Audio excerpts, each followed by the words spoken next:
Saya ingin memberitahu Nona. Hari ini ada rapat dengan Tuan Dalton 2 jam lagi. Suara Yeri, asisten pribadi Jenny, terdengar dari interkom. Jenny menatap layar komputernya kosong, pandangannya kabur. Pikirannya jauh dari segala hal yang berkaitan dengan pekerjaan. Batalkan, katanya pelan, hampir seperti gumaman. Tetapi Nona sudah membatalkan janji dengannya 2 kali. Nada suara Yeri terdengar ragu tapi tegas. Nona Jenny, hello? Jenny mengatupkan bibirnya, menarik napas panjang. Pikiran tentang Kai terus membayanginya. Tatapan kosongnya, keheningan yang menyesakan, cara dia pergi tanpa satupun pelukan atau janji. Ia tidak tidur semalaman. Berkali-kali mencoba menelepon Kai, meninggalkan pesan suara yang hanya diisi keheningan dan gumaman putus asa. Tapi tak ada balasan, hanya keheningan yang lebih menyakitkan daripada kata-kata. Halo? Apakah Nona masih di sana? Ulang Yeri kini terdengar khawatir. Jenny menutup matanya sejenak, lalu membuka kembali.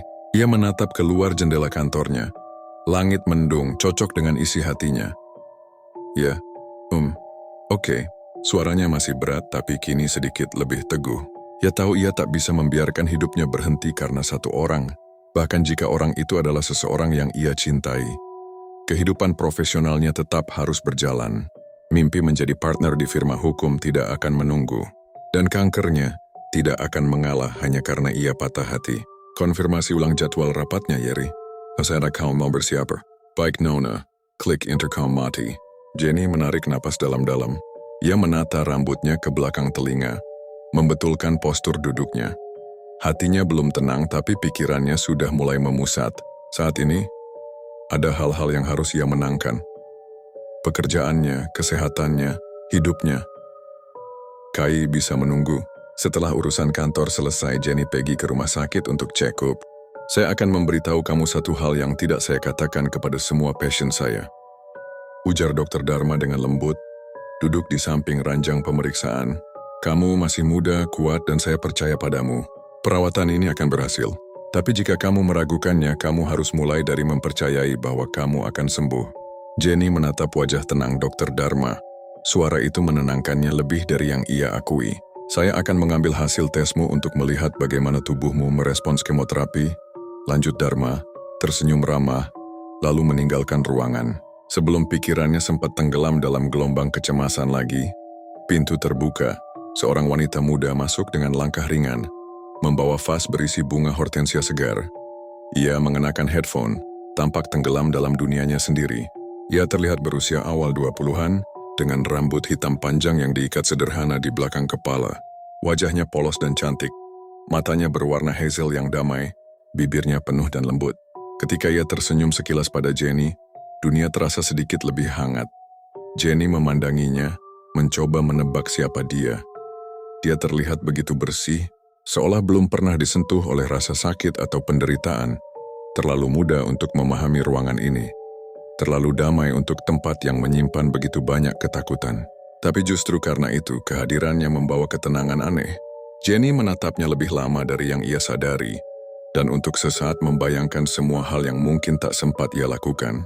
Jika pengobatannya gagal, apakah kamu baik-baik saja? Tanya gadis itu tiba-tiba, suaranya lembut. Jenny tersentak dari lamunannya. Ia mengangguk pelan.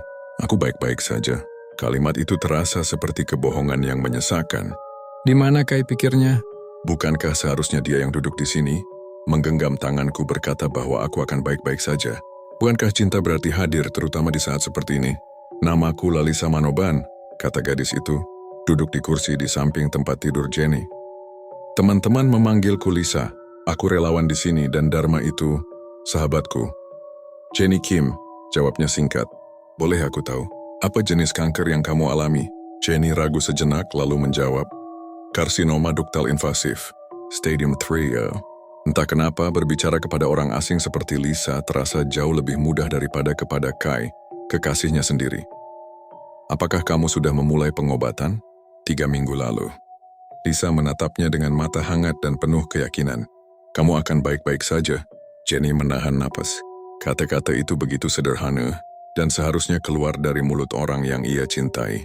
Tapi justru seorang asing yang mengucapkannya. Sesaat kemudian Dharma kembali masuk. Kita membuat kemajuan, katanya dengan senyum penuh harapan. Kabar itu seharusnya menggembirakan, namun Jenny hanya bisa merasakan kehampaan. Mata coklat hangat Lisa bersinar bahagia mendengar berita baik itu, dan Jenny tak bisa tidak memikirkan, seharusnya mata itu adalah milik Kai. Kita akan terus jalani ini dan kamu akan sembuh. Dharma menepuk bahu Jenny.